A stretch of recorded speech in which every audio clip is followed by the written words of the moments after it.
This podcast is recorded on stolen and unceded Aboriginal land. We acknowledge the First Nations and elders of this country and join their calls for justice.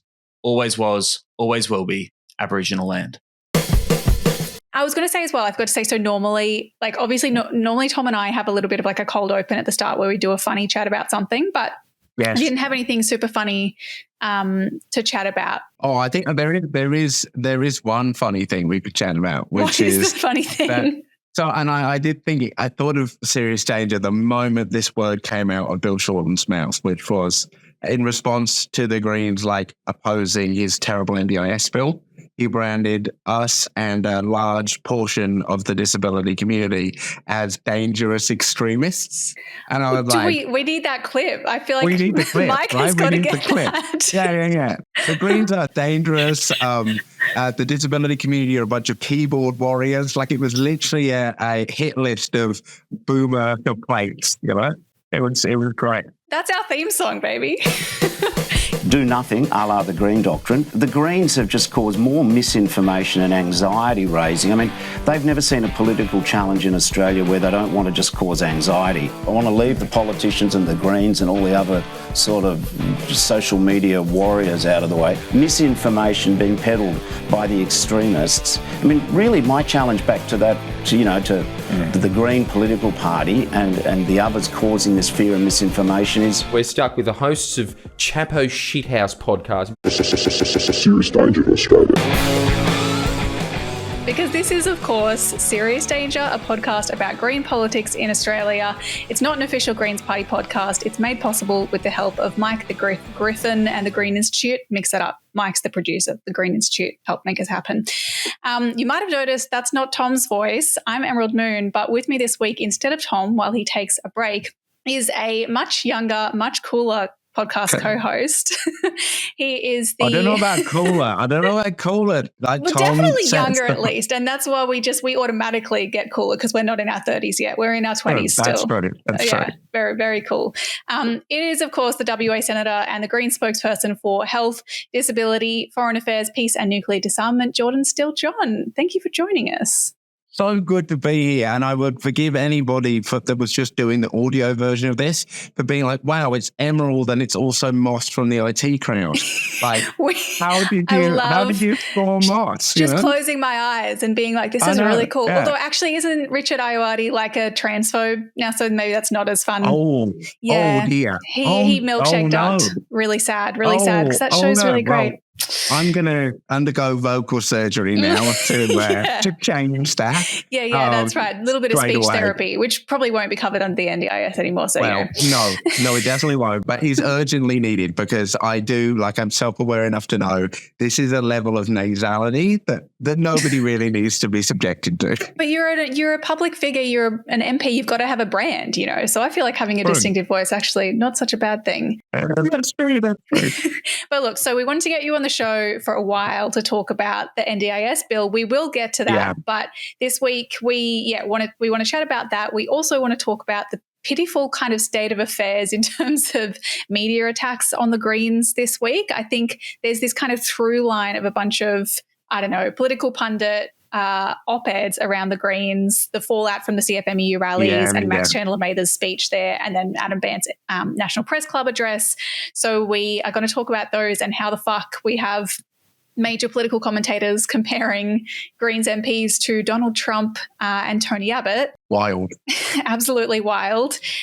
First, I just wanted to give a quick thank you to our Patreon subscribers. If you sign up $3 a month or however much more you want to contribute and you get access to an extra bonus episode every 2 weeks, we have deep dives, into the Harold Holt disappearance, the most recent one. Oh my God. Is that what you did? A deep dive into Harold. Yeah, wow. Of course Excellent. we did. Excellent. That is Did you cover the whole Harold E. Holt Memorial Swimming Pool? Yes. Well, there's two. There's one in fucking in Vietnam.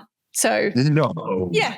No, there isn't. There is. Yes, you got to listen to you got to become a Patreon subscriber, Jordan.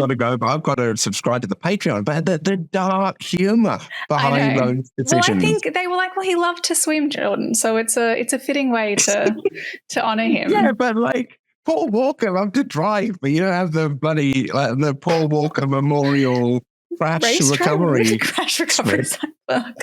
Maybe we should. But yes. No, I don't think we should. Well, look, that is on Patreon. Our subscribers can listen to that now. You also get access to all our back catalogue stuff. We've got interviews with Will Anderson, Lee Rhiannon, Tom Tanaki, and lots of fun stuff. Very fun stuff. So thank you to our subscribers for making this show possible. Also, before we get into the chunky stuff, just a shout out to the NT Greens for their incredible showing in the election last weekend. Absolutely. As much as it's like fucking heartbreaking looking at that ABC graphic of Fanny Bay and just being like, and I don't know if this will have changed by the time the show comes out, but at the time of recording, it was the Country Liberal Party ahead by 55 votes, which heartbreakingly I realize is less than the informal votes. So if informal voters maybe they'd wanted to vote Greens, but we'll never know. Their votes weren't counted, and the postal votes will almost certainly bump the CLP over the line. So absolutely, and I think, look, wherever it ends up landing, and it's tight, but it looks like probably we won't quite get there. It is an incredible thing that we're even having the conversation about the Greens almost winning a seat in the MP Assembly. Huge. Like it is beyond. Would have been beyond anything we could have conceived of previously, and it's a real testament to the NT Greens, the campaign they built, the members of the community they were able to bring in, and really the clear difference, the clear choice that they were able to present to Territorians in a state that is really, to this point, politically run by a combination of the gas industry, the military industrial complex and its influences in town, and the NT News. And what racist nonsense they can whip up in the community today. So it's a real achievement for our movement in that kind of context. Yeah. And it's kind of, it's bittersweet because I was explaining this to, my boyfriend who doesn't really follow politics super closely, but I was like. Oh, really? Okay. Yeah. But I was like, so you're one of these people that kind of went for somebody that is not at all. He's not in the Greens. It's like he has the same politics as me, but just not in electoral politics, which for me is perfect balance. That's yeah. Well, at least you're not like, they are involved in politics, but it's an LNP member, but really politics at the door, which for me has always been like, no, I can't do that famously. Absolutely not. But no, it was like I was saying, we've got these huge and Asta Hill as well in Breitling, shout out, she was on the show a few weeks ago, almost a 30% fucking positive swing. And it's like, but even if we'd won these seats, yes, the NT is now heading into a government that is led by the CLP who've committed to return the minimum age of criminal responsibility to 10 years old, to reintroduce speedhoods for children. It's so bittersweet, but it is just that, clearly goes to show, there's a real significant structural swing away from Labor, it seems, across the country. Massively so. People are really disappointed, and they're right to be. Yeah, absolutely. But speaking of disappointments, we should probably get into the two major segments of the show. I'm Julia. Anyway, here's Wonderwall. Today's gonna be the day that you're So, the NDIS bill, last week, as I understand it, the Parliament finally passed the Labor government's NDIS amendment bill, or as they call it, the quote, getting the NDIS back on track bill. Yeah, that's not a suspicious name at all, is it? Really? Yeah, really good that they can just throw in a politicization in the actual legislation. But anyway, I know this is a massive bill, as I understand it. You probably can't walk us through every single provision, all the things it does. But what is the top line, the supposed intent, and the actual impact that it'll likely have on people in practice? Well, I can't walk at all, Emerald. I use a wheelchair, so no, I'm joking. Yes, I'm cancelled now. I'm sorry, I must leave the show. Yeah. Emerald Moon, ableist, cancelled. God damn it. No, not at all. So I think the main thing that it is important to kind of share with people around this bill is that it is an enabling piece of legislation, basically. And what it enables is $14.4 billion to be cut from the NDIS and basically diverge it into other programs that Labor thinks are more important, which at the moment is building nuclear submarines and giving a lot of money to fossil fuel companies in the form of tax cuts and all the rest of it. It's horrific, quite frankly, because the way they seek to achieve that cut, which is one of the largest, well, it is the largest reduction in government contribution to the NDIS in the history of the scheme. They achieved that by radically restricting what people can access in terms of services and supports, and removing the review and appeal rights that used to exist before this bill passed, which enabled disabled people to request review or to appeal if a government bureaucrat made a bad decision or a wrong decision in relation to their supports. So, removing it completely?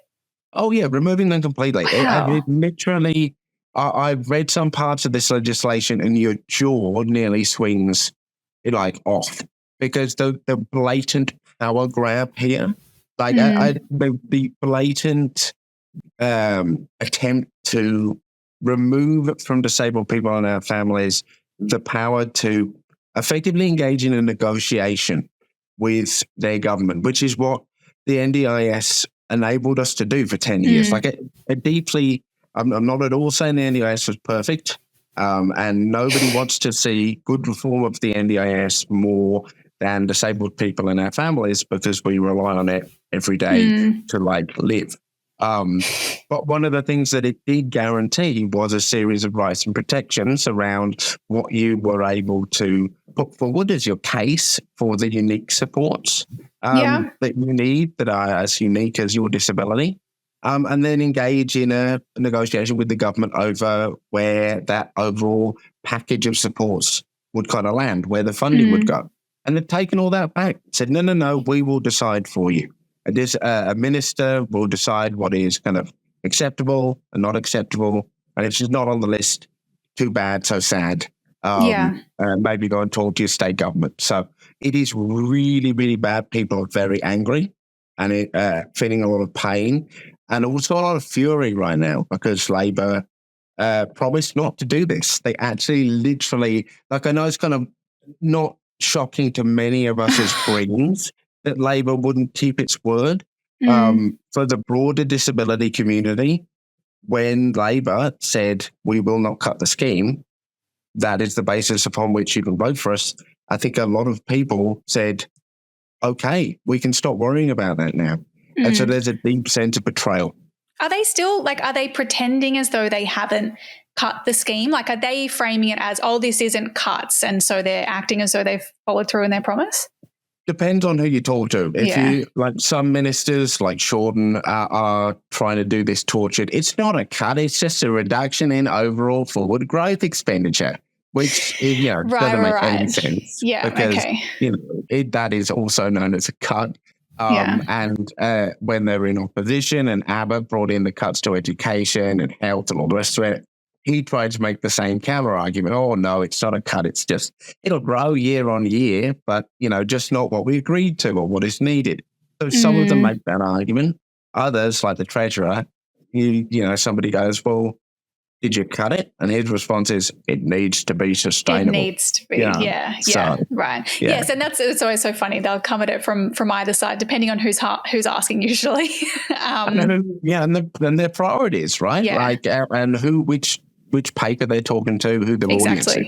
Yeah, 100%. Yeah, you'll get a different. I'm sure that a disabled person who emails a Labor MP's office gets a different response than a News Corp paper is going to get. Absolutely. And that's what frustrates people, particularly in the context of if more funding is needed for the NDIS, for supports, for the scale of the program, because there's new services or new kind of tools and supports that we didn't maybe expect would exist when we started the thing 10 years ago, then people look at that situation and go, right, well, maybe we shouldn't spend $368 billion on nuclear submarines, or maybe some of the $50 billion we allocated in literally the last 4 years in the form of subsidies to fossil fuel companies could be maybe redirected towards the NDIS before we responsible.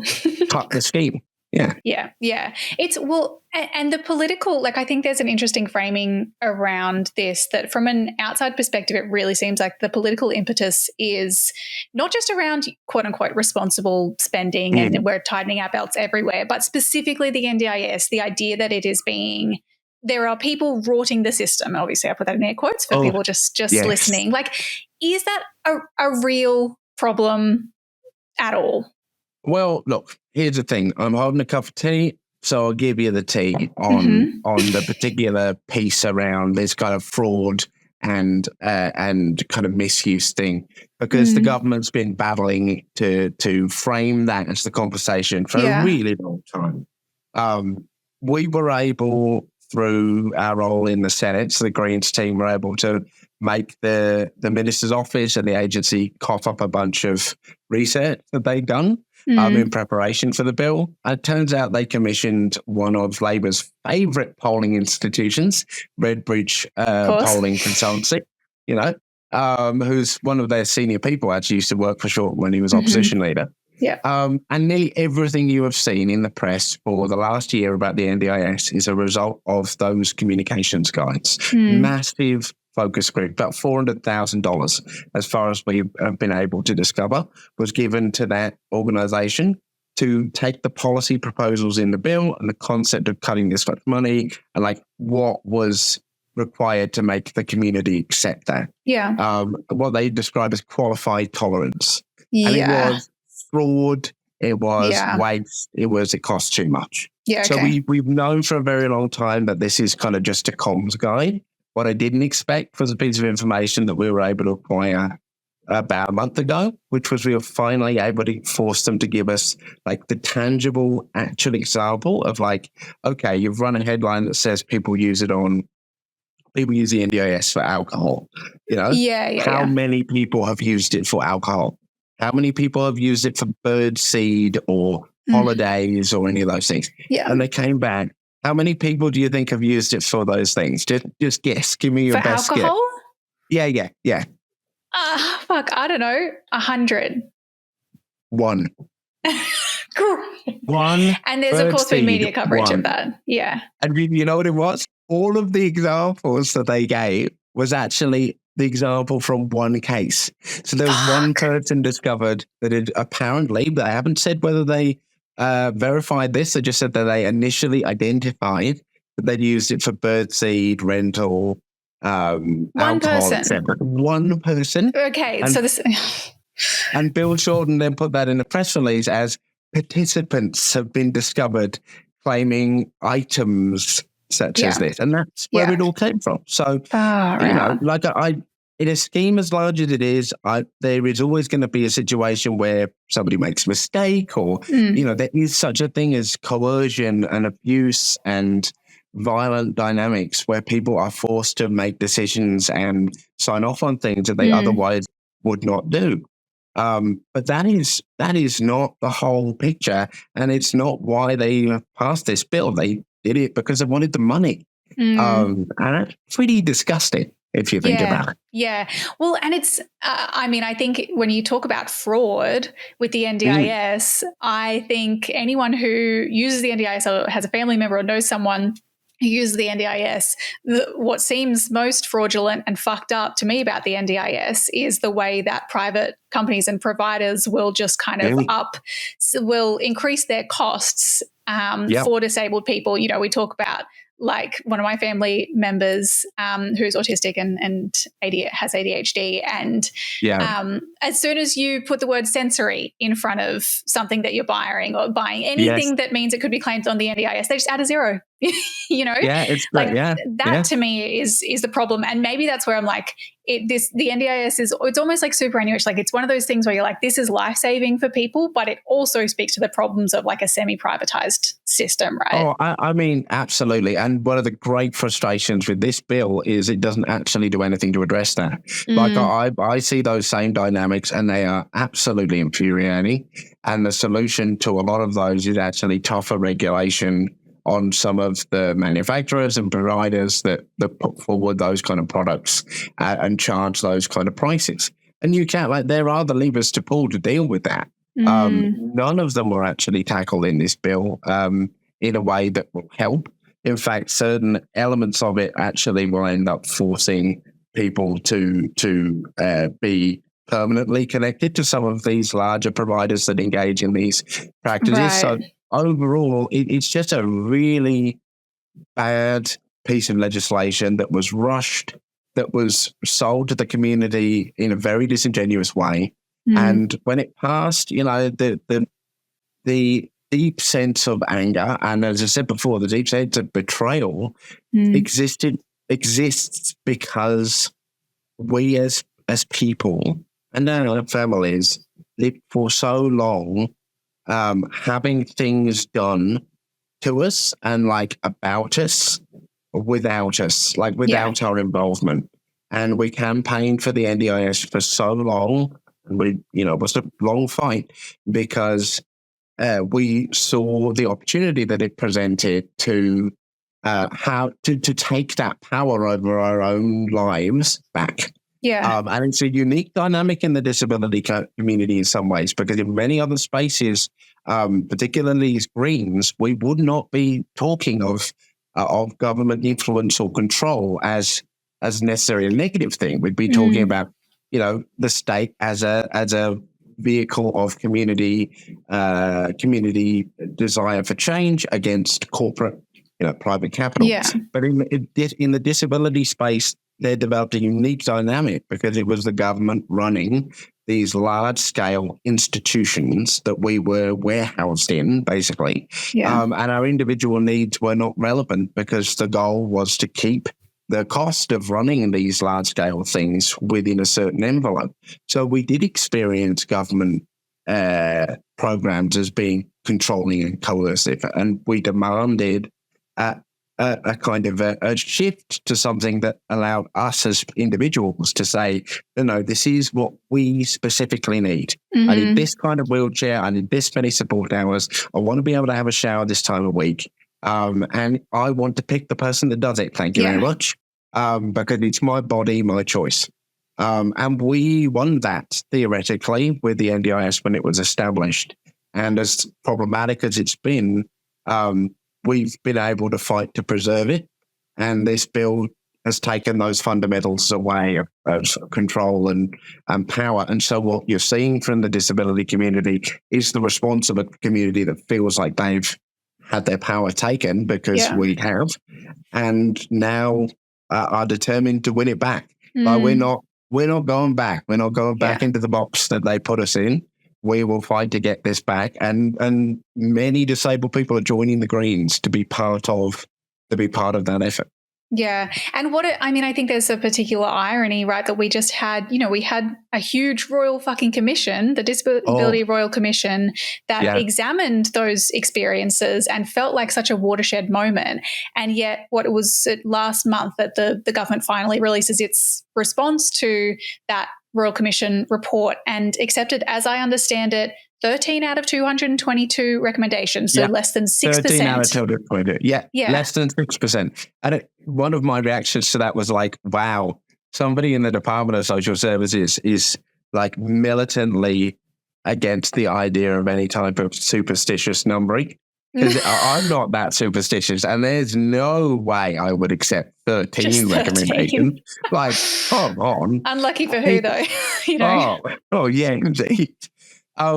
It was a devastating response. Like we gave so much as a community to that commission. We bore our souls, where we disclosed things that we never thought we'd have to ever speak about again. And we did it because we believed that it was an opportunity to get justice and to ensure that no one was ever treated in the way that we've been treated. And the response showcased exactly how these systemic failures come about. It showcased a political system that does not see disabled people as warranting, as being deserving of equal justice under the law and inclusion within our community. And I think one of the simplest examples of like where that really cut home was that they would not even accept the recommendation that there be a minister for disability rights and inclusion, like a minister at the national level. Which would be so simple for them to do, right? They create new fucking positions and portfolios all the time. Yeah. All the time. They usually do it to deal with their internal factional nonsense. Somebody's from the right or somebody's from the left. All right, well, congratulations. You're the assistant minister for possums, photocopiers and TikTok. It's a political thing usually. And yet here we're talking about 4.4 million people, 20% of the population, and just wanting to have an individual in cabinet whose responsibility it is to work with community to improve policy and to get good outcomes for disabled people in a context where we already have a minister for women, as we damn well should, a minister for First Nations people who thank the ever-loving whatever presence exists in the spectral plane that it's not Tony Abbott anymore. But we have a minister for First Nations people, as we should. But no minister for disabled people. It just doesn't make any sense. And yet they wouldn't even go that far. And when asked, it was a very defensive response around, you've got three disability ministers here. You've got the education minister who does something about disability, the employment minister, and Bill Shorten and Amanda Rishworth. So it's well, in that case, I don't reckon we need a treasurer. Everyone should just submit their financial proposals, and we just have the Department of Finance cost it all up. Look at us trimming at the edges, cost cutting. Really? Give us the reins. Yeah. I don't know why the Reserve Bank needs a consistent person to talk to about anything. It's just, Yeah. And it's the response from the government being basically, we're doing other work already in the disability space in these other projects that we're working on. And I saw your response to that being by passing this bill to completely slash the NDIS. That is the work that this government is currently doing for disabled people. Yeah. So no wonder they didn't respond to a report that was about how government systems fail disabled people, resulting in abuse and death, because they were actually about to pass a bill that will result in example of that. Higher rates of abuse and more death. Yeah. I think I don't want to take a kind of a heavy turn in our light tea-facilitated podcast chat. But the reality of this is if you don't get the services and supports that you need in the unique way that you need them, that keeps you safe and in community, you are at higher risk of dying, and you do die. And we know that because people who died in the old system, they continued to die in the NDIS when they didn't get those types of support when the system failed. And there is, I can say with absolute certainty, this bill will kill people. Yeah. And that is just a horrific thing to stare down the barrel of. Yeah, particularly even things like, I saw you called it Robo-Debt 2.0 because of the debt collection functions, which sound absolutely cursed, where someone can be saddled with a debt can be raised with someone, even when it's unintentional and even when it's not their fault, it's the fault of the provider. They're then saddled with that debt automatically. Yep. Isn't that absolutely wild? You can be coerced by a dodgy provider, they do the wrong thing, and you can be chased for the debt. And it's already got, what does the bill pass now? A little over a week. And the NDIA CEO has had to issue a statement saying, just so that everybody knows, I've taken the power to issue a debt raising notice, and I've made it exclusively a thing that only I can do. Which is basically I don't trust anybody. I don't trust the rest of my team to do this. I'm going to hold this power. And you're like, that. It is less than not even 2 weeks since this thing passed. They know what they've done, Not a good sign. Not a good sign at all. And we put up an amendment that would have stopped that from happening. That was a spooky thing. We put up an amendment in the Senate that was like, hey guys, I'm sure this is a new intention. This. Yeah. This is probably a drafting area. Can we just tidy this up? And it would have been a couple of words that would have put this beyond now. No, voted it down. And you're like, Yeah, well, they couldn't be seen to be capitulating to the Greens, of course, could not they? to those radical The extremists. most dangerous, those keyboard warriors. dangerous party. I guess maybe that's a good point to talk about just how dangerous we are, according to the media this week. Yes. Max Chandler-Mather joins me now. Max Chandler-Mather, welcome to 7:30. Thanks for having me. Now, do you think that potential Green voters will warm to the image of you giving full-throated support to a militant union that has enabled the infiltration of organised crime into its business? I feel like like I said, we need to talk about this. I think the media response to the Greens following Max Chandler-Mather's attendance at the CFMEU rally in Brisbane, and also Adam Bandt's National Press Club address on Wednesday. I'm curious, like, as a Greens senator, what it felt like being in the spotlight like that this week, Well, it's an interesting thing. I think in some ways when I see that, I think, well, what we're actually observing here is the government, like Labor, scared, and then scaring their mates in the media, and going, "Come on, we've got to distract people from what the Greens are actually talking about, because what the Greens are actually talking about is what the community needs." And I think it is worth always grounding ourselves in the knowledge that our policies and proposals are a response to the community and its pain.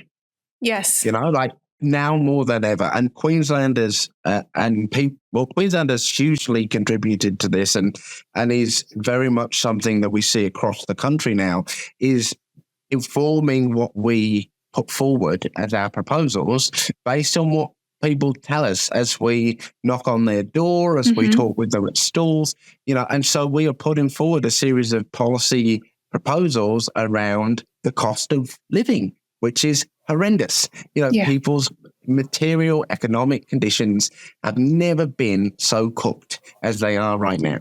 And so we're out there talking about bringing dental and mental health into Medicare and making sure that you're able to go to the GP for free and make sure you're able to keep more of your pay packet rather than having to have it carved off to pay for endlessly existent HECS debt. All of those things in addition to our long history of fighting on climate and other social justice issues. And that is scaring the shit out of the ALP, as it should. And the best way that they can think of to respond to that is to kick people in the media to then kick us about our radical scariness, or describe Adam. I saw him being described at the press club as like akin to Donald Trump. Yes, I'm keen to talk about that.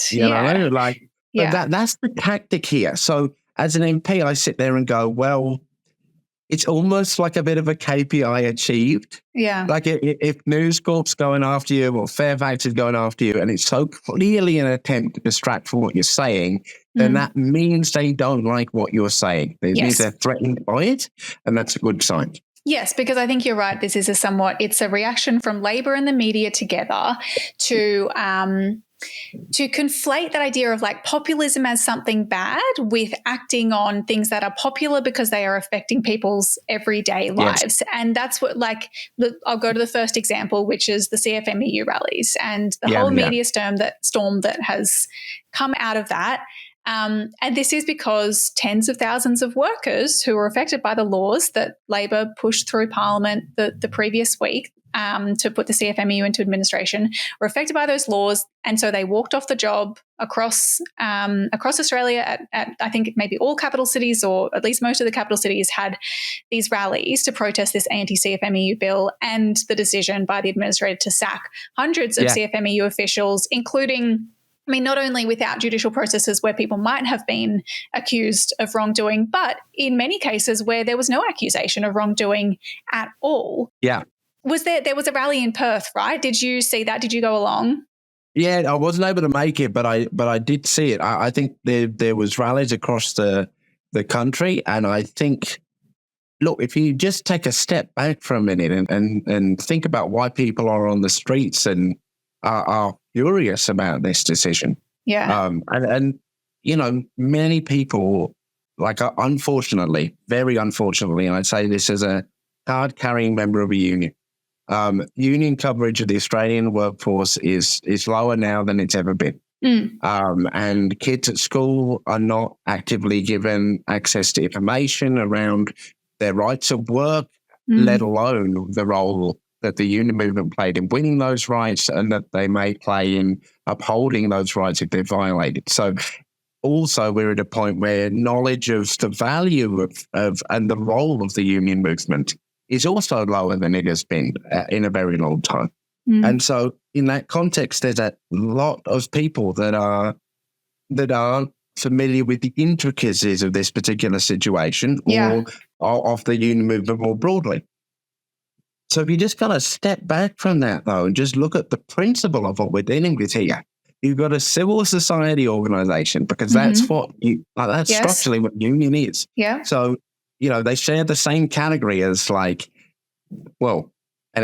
other NGO, the Greens, you could technically pop it under that. Any membership-based organisation, in theory, like a sporting club, a sporting club, your cricket club, absolutely, your cricket club or exactly, your local Dungeons and Dragons chapter, whatever.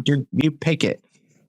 The federal government here is basically saying there is a series of allegations that have been placed against this member-based organisation. They are before the courts and to be considered. However, we just don't know whether we're going to like the outcome of that independent judicial process. So we're going to ram through a piece of legislation that will just decide the outcome for us and give us the power to place the membership-based organisation into administration, including selling off its assets and firing hundreds of its employees, whether or not they've had allegations placed against them, without any recourse to natural or procedural justice. That is cooked.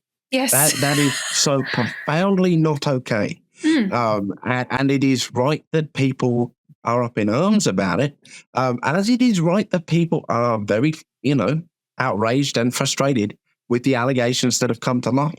Yes. And again, I say that as a card-carrying member of a union, the idea that there would be a culture of the type that we have seen, particularly the misogyny that has been on rampant display, is so utterly unacceptable and such a deep betrayal of the values and principles of the union movement. And that needs to be said clearly. And those allegations need to be tested, should have been tested, in a court of law, not in a parliamentary context where we all kind of know what was going on, which was the ALP attempting to inoculate themselves against what they perceived to be a liberal attack, which, logically I understand, but what is the point of inoculating yourself against that attack if the end result is you give Michaela Cash the power and precedence to place any other union in administration? Because they do not care about workers. And I mean, and the response even to the threat of this rally was so, quite frankly, a little bit terrifying in terms of workers' rights. The so-called Fair Work Ombudsman was out there telling bosses that they should be dobbing any employees who wanted to join the rally in to Fair Work, that they should be docking their pay, which I only learned this week is apparently required. If you take part in unprotected industrial action, you're meant to dock their pay by 4 hours, even if they weren't off work for 4 hours. And then Anthony Albanese, the Labor Prime Minister, came out and quoted Margaret Thatcher in response to these rallies. Did you? You didn't? Yes, he said. No, I missed it.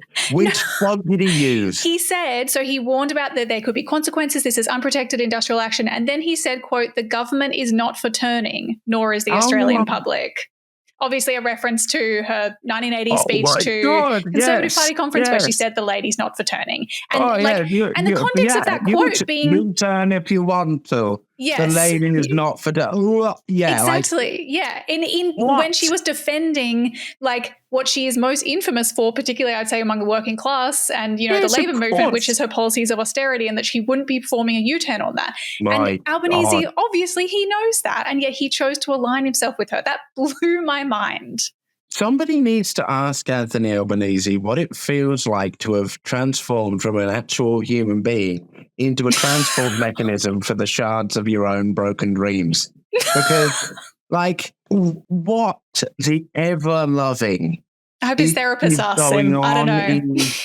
In that, can you imagine that prime ministerial office? You've got Anthony Albanese, formerly left-wing positioned ALP person. You've got Catherine Murphy as his communications director. And at some point, they're sitting down going like, you know what we need here, folks? A Thatcher quote. We need a Thatcher quote. Yes. You know, like...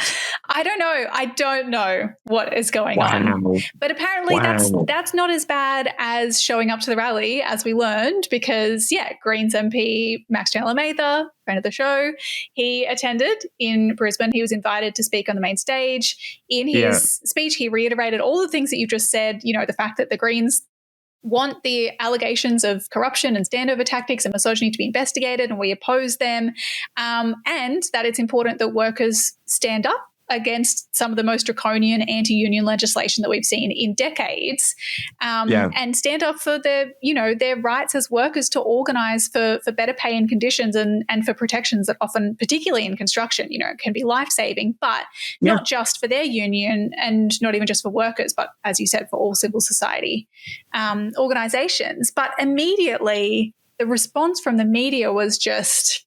it was so swift. I mean, the condemnation from Labor, obviously from senators like Murray Watt, but the headlines, I was having a look in preparing for the show, and the headlines immediately are like, quote, Labor blasts Greens for quote unquote grandstanding at CFMEU anti-Albanese protest. Labor Teals turn on Greens over CFMEU embrace. Okay. But then there was the 7:30 interview. Well, for us, this is about principles, and the thing about principles is you should stick to them. What we oppose is the same thing that New South Wales Council of Civil Liberties have said, which is a government riding roughshod over procedural fairness and natural justice and seizing control of a union, giving them the power to sack workers and officials who haven't even been alleged to have done anything wrong and permanently ban them from working for a union without going through a fair trial or giving them the presumption of innocence. Yes, well, let's just talk about what we saw today, because this wasn't a discussion about the fine points of the administration. This was, as I just said, you giving full-throated support to a militant union, and I'm interested to know how Greens voters will respond to that. But let's just talk about some of the things that are at the and I don't know, I suspect probably a lot of our listeners might have heard some of this. If you're interested... Oh, I watched it. Go and watch, watch the video. It's on Max's Instagram. That's where I watched it. And even just from the very first question Sarah Ferguson asks is, quote, do you think that potential Greens voters will warm to the image of you giving full-throated support to a militant union that has enabled the infiltration of organised crime into its business? Why is that the question? It's quite the framing, isn't it? Yeah. It didn't quite strike me as the kind of thing that you'd hope would be the opening question in an ABC interview from a point of objectivity. But I also think, again, like, if we take a step back from this particular fight that serves the government well, they believe, they have purposely engaged in this narrative. Yeah. There's some of them that are a bit irritated that they're being outmaneuvered on, solidarity with the union movement. But the leadership of the ALP are about as far from the actual union movement and caring about what the union movement believes as the Liberal Party are from them. There's not actually... well, that's why they did a deal to pass the legislation together, didn't they? Exactly. So the bigger point, the bigger purpose here is to actually ensure that as much as possible, the conversation stays on the CFMEU and the Greens' position on the CFMEU and off the cost of living proposals that we are actually attempting to share with the community as part of our broader political campaign. And I found it particularly fascinating to look at the way that the media focused on the CFMEU and other some aspects of our corporate tax proposals, but we're able then to use that as an opportunity to totally or to largely pull focus away from the cost of living announcements within Adam's speech at the National Press Club, which covered how do we actually make sure that the cost of food is like at a level that allows people to eat. You know, that thing that most doctors recommend that we do, consume food to live. 4 out of 5 doctors. Give us the opportunity. 4 out of 5 doctors. recommend eating. Yeah. I'd like to meet the fit. That's like, you know what? I'm not sold. I'm not sold on this eating thing. The other one, of course, was dental care, bringing dental care into Medicare. So these are the kind of things that we are proposing at this election that genuinely terrify both parties, because they connect with people's material economic needs at a time when their policies do not. And I think one of the reasons why we've seen such an inflamed response from the media is because it kind of serves as a flash that then drags the conversation away from those topics. Yeah, exactly right. And I think also the hyper focus, the fixation on, and Sarah Ferguson's unwillingness to even stray from discussion about the CFMEU to impacts on the broader union movement, let alone civil society groups, let alone, you know, anything beyond just that bill, is really telling. When, if you actually look at the rallies, it wasn't just the CFMEU there. It was a bunch of other unions, you know, unions like the ETU and a bunch of others are now diverting their donations from the ALP towards a court case to challenge this.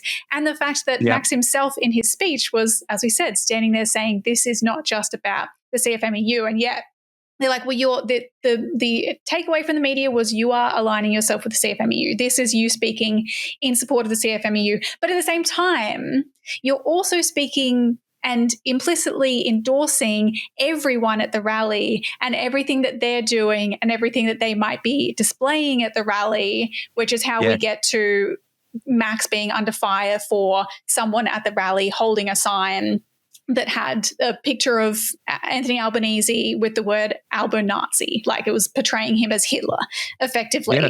And so they're like, "What? How do you endorse not only the thugs in the CFMEU, but violent or, you know, offensive signage like this?"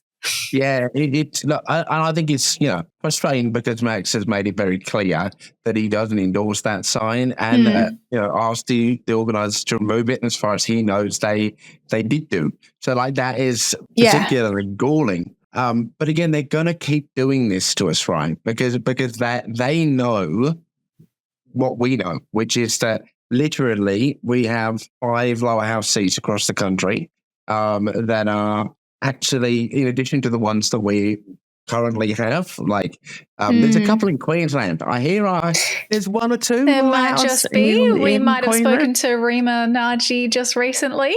Yeah, she might be in there. Yeah, absolutely. So we've got the wonderful Queensland crew that we need to retain in Max and Stephen and Libby, and obviously Adam and Melbourne. Beyond that, there's these 5 other seats that we have a good chance of winning this time. And the reality is that out of those 5, if we win 3 of them, you know, we have the numbers to do things like having blocked the NDIS bill in the Parliament. We would have been able to block that if we had just 3 more people. And so the major parties and their friends in the mainstream press are going to keep doing as much as they possibly can to distract the public conversation and our green movement from talking about those particular things. And in some ways, again, it's a indicator of our success. Yeah. Because if Max, the worst thing in the world, and what we experienced until recently, is like nobody invited anybody on 7:30 to talk about anything. That's true. You could almost this is what we wanted. Calendar by our invitations onto those kind of things. So it's great that we're in those spaces having those conversations, and it's bloody annoying when we're taken out of context in the way that we are. Yeah. We've just got to keep bringing ourselves back to connecting with people's actual experience of this cost of living and rental nightmare that we're all experiencing together, and keep hope in the knowledge that we are in a really strong position to deliver a parliament that the next time, and it'll probably be, you know, Labor returning some kind of minority dynamic, So the next time their policy people cough up something like the Union Bill or the NDIS bill, be like, oh, that's nice. That's good. I'm going to take that and put it on the fridge. Yeah. In fact, you're not going to pass that, though. This is what you're going to pass. Yes. And that's not just about an ego trip for us. That's about the material good that will do for so many in the community. Yes, because this is the thing that the political and media class are obsessed with the rhetoric and the politics of it and not the reality of it. I mean, so did you see, I assume you saw David Spears in the ABC, his article, which was initially, I think how they changed the headline, but the headline was initially, quote, a Greens MP's CFMEU antics call up memories of Tony Abbott standing in front of Ditch the Witch placards. And because he's like, well, because you had this sign. And I know, look, probably you might not agree with this. This is a not official Greens party position. But my hot take is that actually a sign comparing the Prime Minister to a Nazi is not as offensive as calling a woman a witch and a man's bitch for passing laws to tax fossil fuel corporations. And we leave it to a bloke called David to write a column and miss that entire point. It's you are so right, Emerald. There is such a material difference there. But to call Albo a Nazi is not acceptable and offensive to communities, including the disability community, who suffered greatly at the hands of the Nazi regime. That photo, however, the Bob Brown photo, was the leader of the opposition comparing the Prime Minister, who was Australia's first woman, to, in that way. That's not right. I totally agree. It may not be an official Greens position, but I endorse it. And calling her that because she was a woman, that's kind of where, and I'm like, the criticism, the CFMEU rally was against it is against perceived attacks on democracy, and that's where obviously the Nazi moniker comes from. And I don't agree; it is offensive. But you can see that. But they don't want to talk about the substance, and exactly the same as you were saying in the coverage of, or the lack of coverage of what Adam Bandt was actually talking about at his NPC, his National Press Club address. Because the other op-ed that we saw in the ABC, either right after that one or maybe the following day, was from Jacob Graeber, and his was, quote, style-wise, Adam Bandt's press club's address was straight out of the Donald Trump playbook. It opened, this is how it opens, Adam Bandt just delivered a speech that would make Donald Trump blush with approval. Well, first of all, I don't think we've ever seen Donald Trump blush because he used so much bronzer. It wouldn't show through. I'm not sure what that is referring to. But again, how wild that we're here in 2024. You've got one of the leaders of, one of the third largest party in the country, in a cost of living crisis, saying food should be affordable enough to eat. People should be able to rent without going into absolute stress. And you should be able to go to the dentist without draining your superannuation. And the response is that guy is, that guy is akin to one of the most demagogic fascists alive in the world today. Yes. It is such a disproportionate response. It's so disproportionate, and it also just, again, it belies this writer.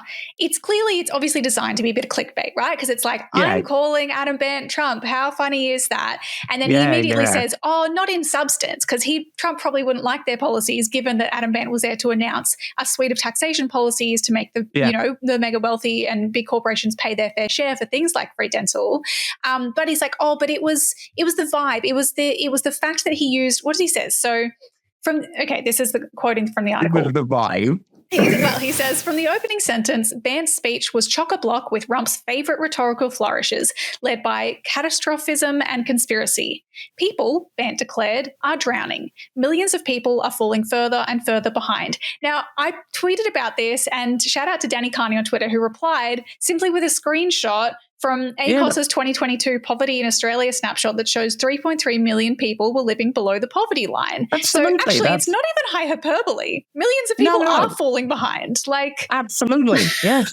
I mean, look, 60% of people avoid going to the dentist because it is too expensive. And the actual human impact of that is living in prolonged pain. Yes. Like awful chronic toothaches, chronic headaches, like not being able to eat. Even if you could afford to buy food, and with the prices that you're currently experiencing, you literally can't eat it. That is not like something that we have to accept. That is not something that is normal. There should be no kind of like, all of the bones are covered under Medicare, apart from when they get in your mouth and then suddenly you take it from here, champ. Not like those special bones, yeah. Yeah, the special luxury fucking teeth bones. You know? So it speaks to, again, as you say, a clickbaity article, most certainly, but there's a disconnect, I think, between what people are experiencing and even maybe the perspectives of the journalists. Yes. And the lived experience of the journalists themselves, you know? And actually, that is exactly where I think I ended up, because I read on in this article and I'm like, because this journalist is so entrenched in this political and media class that is entirely divorced from the material realities of ordinary people, that they're confusing something that will turn off the Labor Party and the political establishment from something that will turn off voters, because they're arguing, like their argument, even this is also, they've confused their argument because they say it's populism, but then at the end, they say, quote, if Bant pushes too far, he runs a risk of making himself look so unreasonable to the political centre that Albanese wouldn't do a deal with him, basically. And then he says the major parties are looking for a sign that voters will return to them after the collapse in primary support in 2022. In dialling up the rhetoric, Bant may well be helping them out.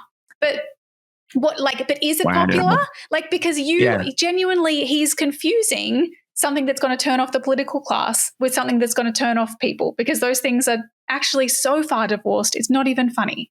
Geez, I've bloody picked through paper mache with clearer political analysis than that in the piece. Like, it is, that's all over the place. It is. Yeah, totally, because really they don't. I think you nailed it in one, Emerald, to be honest. It's a clickbait piece. In the same way there was an article about... Well, there's a piece about like Adam Bant is Hitler or something from the Australian a couple of weeks back, and like no force on earth or heaven could make me voluntarily either pick up or read an Australian article. But I did see some clippings of that one in other people's feeds, and it's just like at that point, like surely other people in your newsroom were like, "Are you okay?" Like, but they're not okay. You're right. They're scared and they're losing their fucking minds. And so they're just throwing at any desperate. And that's why I think we get such incoherent articles as this one, where they're just they want to try any argument they can to say that the Greens aren't viable, and people are going to hate them, and also even if people like them, that's actually bad. And the other argument he had was, Bant is all doom and gloom because he's saying things are so bad, and the same thing about climate, when actually what Adam is doing when he stands up there is lay out a vision for hope, like exactly what you just said, that we don't have to accept that we have to, just put up with chronic tooth pain or put up with not being able to afford food, that there is a hope for a better future. He lays out that the Greens could potentially win all of these seats and actually fight for these policies that he's laid on the table. So for me, I'm like, look, we're the ones holding the hope here, right? That's what I take out of this. We are the ones holding the hope. There's so much to be hopeful about. And when I'm home in WA, when I'm not over in Canberra or elsewhere, one of the things that recharges that hope battery, if you like, is going and being part of my local campaign team. And actually getting out of the Canberra bubble, if you like, and into people's front gardens and on their doorstep, knocking on the door. And it's usually in the federal seat of Perth in WA, which is our winnable seat. That's the campaign that we're really excited about. The dark horse, as you were saying to me earlier. The dark horse, absolutely. Sophie Greer, our candidate, is fantastic. The campaign team is buzzing. And every time I roll up to a door, I have two thoughts in my mind.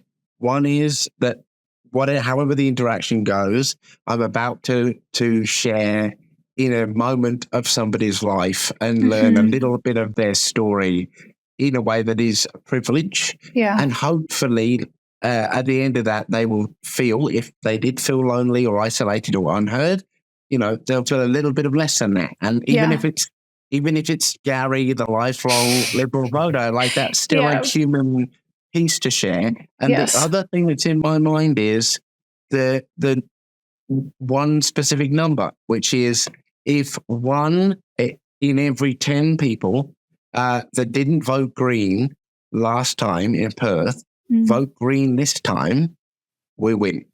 That's doable. Literally. It's doable. An 8.6% swing. It's we got more than what that. we needed. Yeah, exactly. In Griffith, yeah. Exactly. And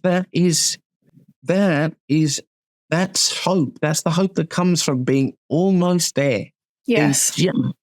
Just on the other side of a moment where we can block the crap bills that come from whatever side of politics, and we can call out this nonsense in the media, and we can actually get to the point where we're like, you know what, Australian, you can think what you like.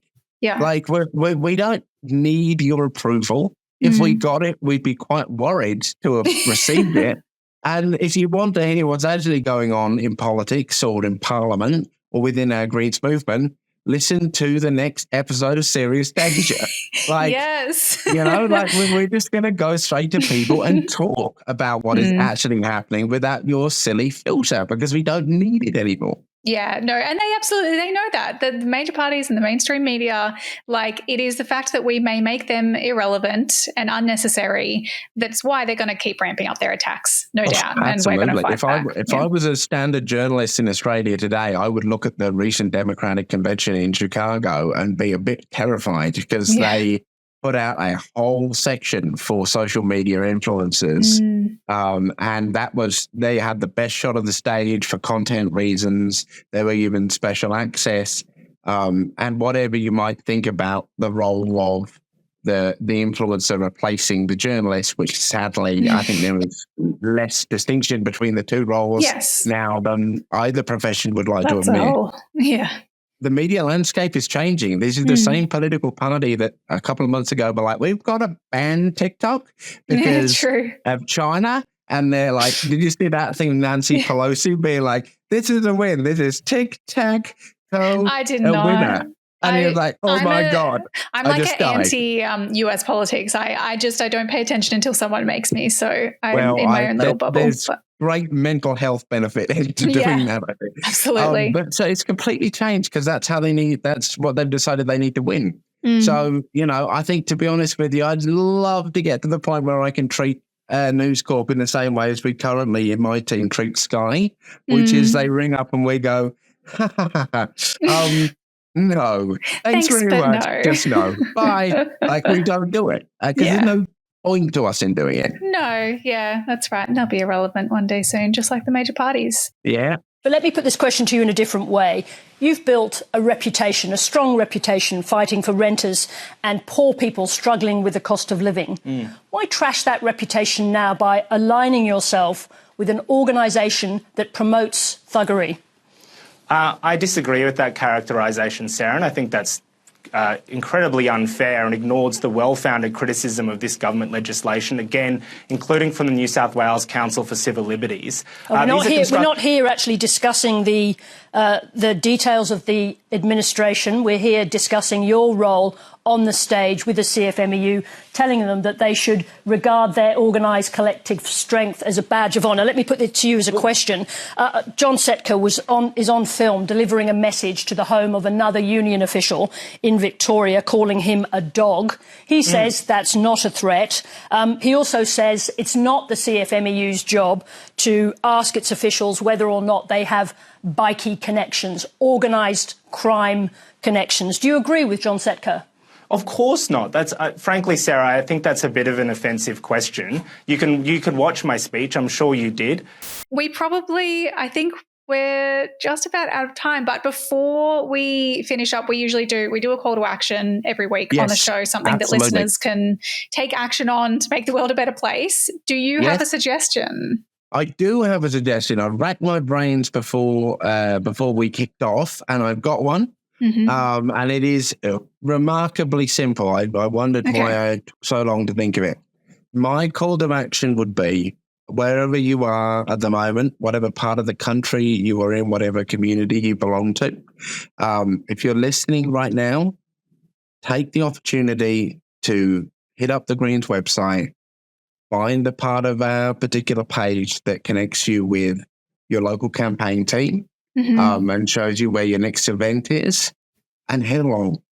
Head along and join our movement, join this campaign, because there is something extraordinarily special happening right now, whether it's in Perth, whether it's across in Queensland, any and everywhere in between. People are coming together because we are feeling a sense of frustration and pain that we do not want to bear anymore.